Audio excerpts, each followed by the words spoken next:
rest is saved for his inner life, which I doubt anyone has peered very far into, perhaps he himself least of all. Driving him in my '56 Nash Rambler along the Pacific Coast Highway, a new album by Jackie McLean on the local jazz station, I began to consider the possibilities of following this elusive expatriate back to Tangier. As we made our way from the valley to the ocean, I heard about the trance dancing performed by the various Berber religious brotherhoods, the Berber music which Paul had taped for the Library of Congress some years before, the street life of Tangier and the Café Central, where foreigners sat day and night drinking mint tea and discussing the nature of the world, the month of Ramadan in the Islamic world, when all believers observe the long days of abstinence with a North African stoicism, and await the first bowl of Ramadan soup called harira, served from large boiling pots at sundown after the cannon is fired. I heard about Aisha Kandisha, a malevolent Jinniya who makes those who gaze upon her go crazy. She has the body of a beautiful woman and the feet of a goat. And I heard about the little restaurant down the Atlantic coast in Asila, where you can sit in the sun and for a few dollars eat your fill of wonderfully prepared fish pulled from the water an hour earlier. Of course, Paul also profiled some of the more colorful Tangierines, those English second sons and other non-Muslims who inhabited the old mountain outside the center of Tangier.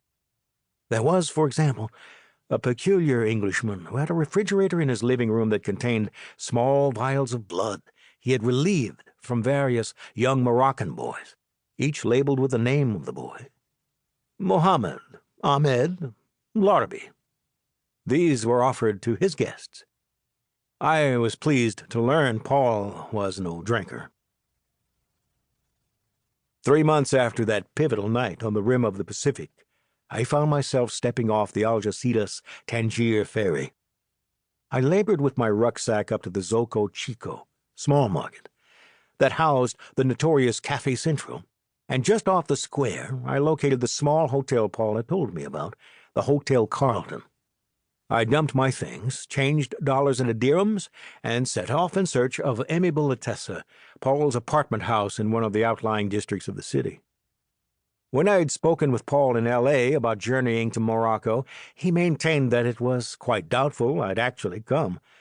Typically, he found it impossible to think positively about anything that had to do with the future.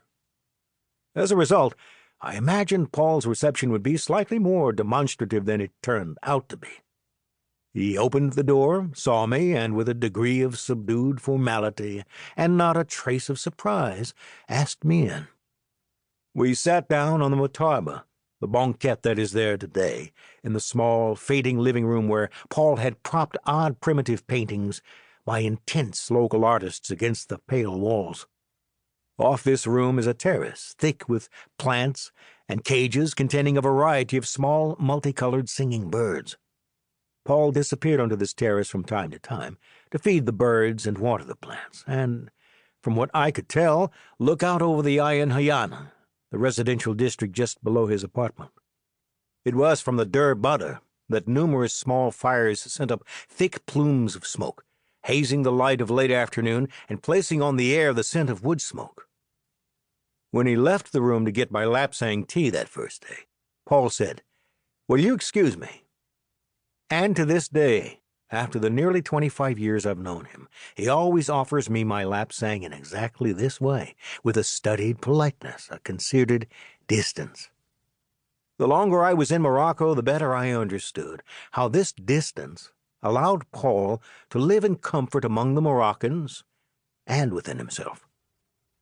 That afternoon of my first visit, Paul took me up the old mountain to see the cottages where Tennessee Williams had stayed earlier in the decade. Truman Capote had also visited Bowles during the 60s, as had Gore Vidal, and later the Rolling Stones, and many others. Then we walked to a cafe overlooking the Strait of Gibraltar, and while the freighters passed in and out of the Mediterranean, he told me tales of his boyhood.